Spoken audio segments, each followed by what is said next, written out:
The NIC Treasury Management tool has two basic components. By far the bigger one is the electronic bank reconciliation with the BAI imports, and the other piece is the Treasury Dashboard, which is kind of a minor function, but it might be useful to some organizations that have lots of different legal entities or company codes in the Business Central database. The purpose of the Bank Rec tool is not to really enhance the standard way that BC manages bank reconciliations as such, but what it does is it provides the ability to import a BAI file, which is really just a text file. I'll show you an example in a second.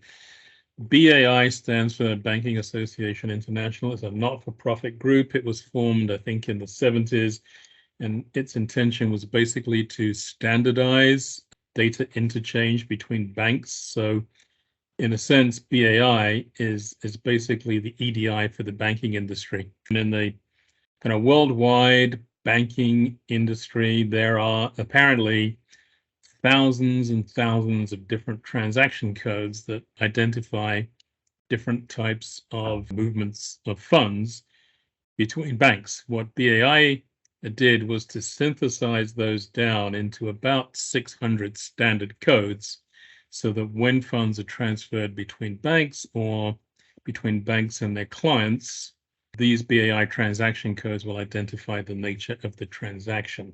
In standard Business Central, you will want to periodically do a bank reconciliation. You may have multiple banks inside any one company code. You may deal with different banking institutions, and you will probably have some banks in US dollars and maybe some banks in bank accounts in foreign currencies, maybe Canadian or euros or Mexican pesos or whatever. When you process transactions through Business Central, you'll basically be paying vendors and receiving cash from customers, and you'll also be getting some other adjustments from the bank. So you have a version of the bank account, and obviously the bank has a version of the bank account. At the end of the day, the exact same subset of transactions should process through both the Business Central bank and the bank's bank account for you. But obviously there will be timing differences, and sometimes there might be errors or missing transactions. In the good old days of paper checks before EFT, we would often send checks in the mail to vendors, and they get lost in the mail or they got lost at the other end. So the bank rec would pick that up because those checks would never be presented to the bank and they would never show up in the bank statement. You know, one of the primary purposes of the bank reconciliation is to reconcile all the transactions processed through both sides and make sure that both the Business Central bank account version and the bank's bank account version have the same transactions with the same amounts on the same dates. That's kind of the basic process or reason for doing the bank rec. But there are also a couple of other things that will happen. The banks typically do not send clients any information about bank charges or bank interest or bank transfers. All that information only shows up for the first time in the bank statement. So if you get bank charges on the bank statement, you will have to pick it up and process it as a journal entry in Business Central so that you will credit the bank account and debit the expense account in the income statement. And if you're lucky enough to have a bank account that earns interest these days, then you will credit the income statement and debit the bank account. There will be charges and transactions that show up for the first time on the bank account that get processed through the bank reconciliation process via a general journal. The third thing that happens is when a bank rec is successfully processed, all the entries in the bank subledger, which were previously marked as open, are now marked as closed. And what that means is that those closed entries will not show on the next or subsequent bank reconciliation. The idea here is that the bank rec, every new bank rec that you create, brings forward only the open entries, in other words, transactions that have not been processed through previous bank reconciliations, You compare that to the bank statement. If you see the transaction on the bank statement, you mark it as closed, you process and post the bank rec, and those entries are closed in the bank account and they don't show up on this next and subsequent bank reconciliation. That's basically the reason for doing the bank rec, or three main reasons for doing the bank rec. So let's just take a look at how this works in Business Central. Let's take a look at the bank accounts. I have a whole bunch of bank accounts, and if I open this one, ABC check, you see it has a number of tabs. There's a new tab here called Automatic Bank Rec. This is the information that is used to process the BAI import. What you have to do is you have to create a banking institution code. So you typically have one for the Arvis Bank, one for Chase, and so on and so forth. In some cases, some banks may have different institutions within their organization, maybe as the result of a merger. The second thing that you need is the sender ID and the receiver ID. The sender ID identifies the sending bank, and the receiver ID identifies your client. And you'll notice there's a bank account number down here. There's also a bank account number in Standard Business Central up on the General tab. But we have had some clients in the past who'd had previously set up EFT, and for some reason they had something like leading zeros on the bank account number, which was truncated, so they couldn't use the same bank account number for their EFT process that they used for the BAI process. So we've got a separate BAI bank account ID, and it will grab this from the BAI file in case it's different. And then there are some radio buttons that enable you to turn on auto creation of the bank rec, transfer to the general journal, automatic matching. There are also some buttons for automatic posting. I keep those off for demonstration purposes, because if they were on, then everything would flow through automatically and you wouldn't see anything as it's happening. Okay, so there is some setup on the bank card. And if we take a look at the list of bank reconciliations, you can see there are none at the moment. So what we want to do is import a BAI file. And a BAI file looks something like this. Now, I'm using a simplified one because a lot of the BAIs that we have with your other clients, kind of 3,000 rows, so they take a little while to import. But basically, the structure of the BAI is somewhat standard, but it does seem to vary in subtle ways between different banks. And the main intention of the NIC TRM design is to enable clients to sort of configure the setup to accommodate these subtle differences between the real structure of the BAI file as they are received from different banks. But in principle, there's 5 different kinds of record type that come through in the BAI. So any one BAI file will have 101 record, which is the header data, and it typically contains the sender ID and the receiver ID and the statement date. It has other fields, and we don't necessarily need to process those, but we could, and I'll show you how in a second. Then there is an 02 record, which is the subheader. This, again, typically has the receiver ID and the sender ID in reverse position. Don't ask me why. It just seems to be the way banks do it.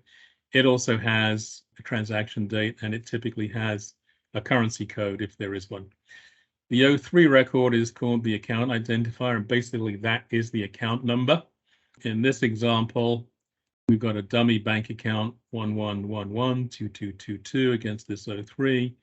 And then further down, we have the second bank account, which is a 33334444. Underneath the bank account identifier, you have 2 types of line code, the 88 and the 16. The 16 is really the meat and potatoes. This is the transaction. And following the 16 and perhaps following the 03, you have some 88s. The 88s are continuation records. And really, the way to read this is that all the data that I've just highlighted is really one line against this 03. It just gets wrapped in the the BAI text file for some reason. I guess when they originally did this in the 70s, they couldn't get all of this on one line because sometimes there's a lot of data, so they wrapped it. These 88s pertain to this 03 account identifier. And then this first transaction record, which is a 16, the BAI code itself is 142, which is actually a direct deposit. There are no decimals, so the amount is $1,234.56. The V is another type code that qualifies the subsequent information. If this record is V, then the next field is the transaction date. If the record is not a V type, it's called funds type, then you typically don't get the transaction date in the subsequent information, and we have to pull the transaction date from somewhere else in the file. And then there's a couple of continuation records. So the direct deposit is actually the name of the 142. 142 is a direct deposit. This tells you that. And then there is the possibility of another field which might have the sender party's name. In terms of the structure, we can count the field position from the start of the record type. When we look at the way the TRM is actually configured, we can see, for example, that the 16 is position 1, the BAI code itself is position 2, the transaction amount is position 3, the funds type is position 4, the transaction date is position 5, and so on and so forth. The advantage of importing a BAI file as opposed to importing a flat file like a CSV or a simple text is that, as you can see from here, there's a lot of structured data. It's kind of a multi-dimensional file in a text file format. Each one of these different kinds of BAI code could potentially contain different information. So the 16, which is the direct deposit, just has the amount and the sending party. But the 121 EDI credit also has a field that can bring in the EDI trace number and the EDI transaction type. Using the TRM tool, we can actually specifically configure each one of these BAI transaction codes to pull information from the subsequent fields and plunk them into any position in the bank reconciliation where we want to place them. And the other sort of advantage of this BAI structure is we can have literally thousands of lines. We can bring in up to, I think, 750,000 lines, and you can have multiple bank accounts on multiple dates, and you can bring it all into the TRM uniform structure, and then you can also magically create multiple bank reconciliations in one shot, and have the system execute the matching process to the open entries in the bank subledger. Okay, so that's the structure of the BAI file. If we go back to Business Central, so I've got no bank account reconciliations open. The new function that we created is this TRM uniform. If I open up this ABC test, and as you can see, you can have as many as required, typically one for each bank that you deal with. It has a header, it has this institution code, it has the sender ID, it has the receiver ID.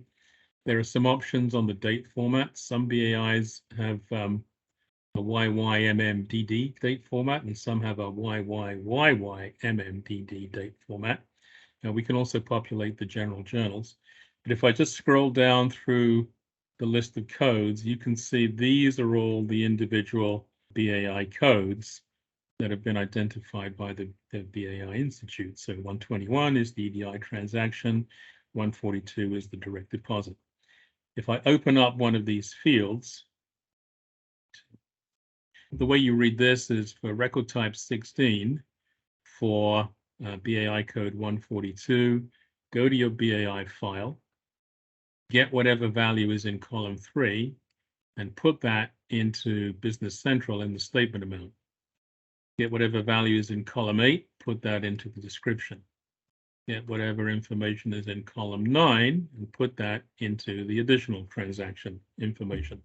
We can use this structure to modify each BAI code to put data where we want in the bank reconciliation itself. To create bank recs, I may do this daily, I may do it weekly. I get my BAI file from the bank, put it somewhere on the network. I say import, choose, select the file. You can see it imports. I can look up the import file and I can see all the data that was coming from that BAI file, and it's been transformed into the appropriate table and field to place it in Business Central. The bank account number, for example, is 11112222. That goes into table 270 into field 13. Here's the sender ID, the receiver ID, and so on. So you don't typically need to look at this, but if there were a problem, and if there were a problem, there will be an error log. We actually have an error log here. I think that's not going to cause a problem in processing, but I process the file. It gives me some dialog information. And then if I go to the bank account reconciliations, you can see they've been automatically created. So if I had 60 different bank accounts in the BAI file with transaction data, I would automatically create 60 separate and distinct bank reconciliations. And once that's done, that kind of really is more or less the end of the process in terms of the TRM tool from NIC. After this, it's standard Business Central to process the bank rec. So if I open up ABC Check, you can see that all the data that was in the BAI file has been brought into the left-hand panel of the bank account reconciliation worksheet. Now, this bank account ABC Check has no open ledger entries, but if I go to the next bank account, ABC Deposit, you can see that these entries have been brought in. And if I look at the next one, which is ABC Operating, these entries have been brought in. This information obviously has to balance against the bank account balance. So I'm not going to attempt to post these, but the real benefit of the tool is that it enables you to electronically bring into the system all of the data that was in the transactions in the BAI file, and it would match them to the open bank ledger entries, which come from the bank subledger, which is in the right-hand side of the panel. And that is basically how it all works. And there are places in the TRM uniform where we can put in special functions.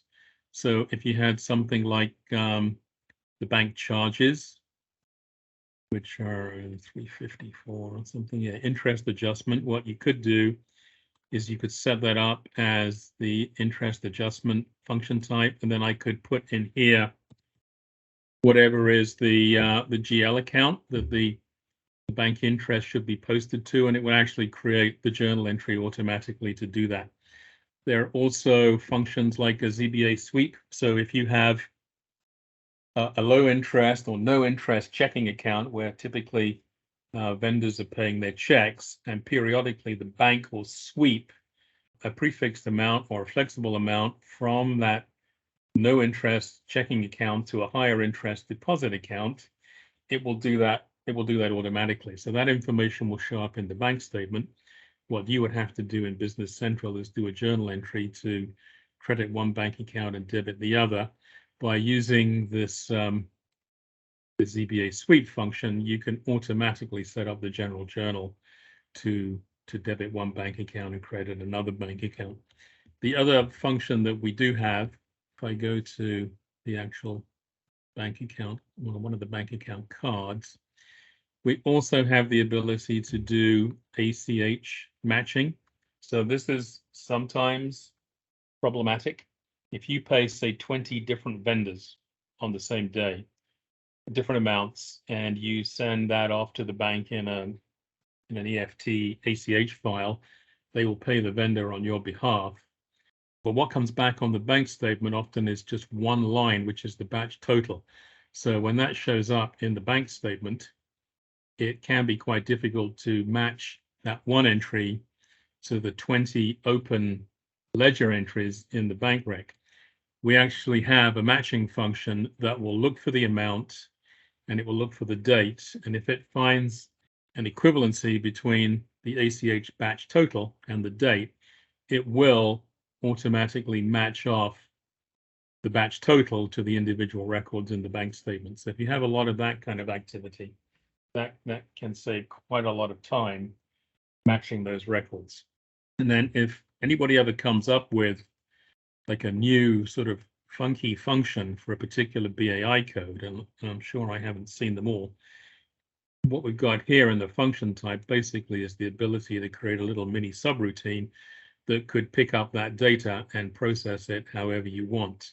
Now, we'd have to do a little bit of an enhancement, but it basically would just be a plug-in subroutine to the TRM uniform that would enable you to process that transaction in some specific way. Okay, so that was some additional stuff. Let me show you the other piece, which is the Treasury Dashboard. In this database, it's a test database, but if I go to my settings and I look for company codes, you can see there's a whole bunch of different test company codes in this database, which would represent legal entities in a real setup. If you were to use all the legal entities separately, then each company code would effectively be its own mini database. But with that binary stream product, you do not have to set up different company codes in Business Central. Instead, you set up only one single company code, but you differentiate all the legal entities by using a dimension code to represent that legal entity. And that's what we have in a number of implementations for your clients. And to date, we have not run into any difficulties with that. So yeah, it does work with the binary stream multi-entity management function, which is another add-in to Business Central, which is obviously not ours, but from binary stream. All right, great, thanks. Have Okay. a great day. Thanks, guys. Have a good day. Okay, Thank bye-bye. you. Have a good day. Bye-bye. Bye. Bye. Bye.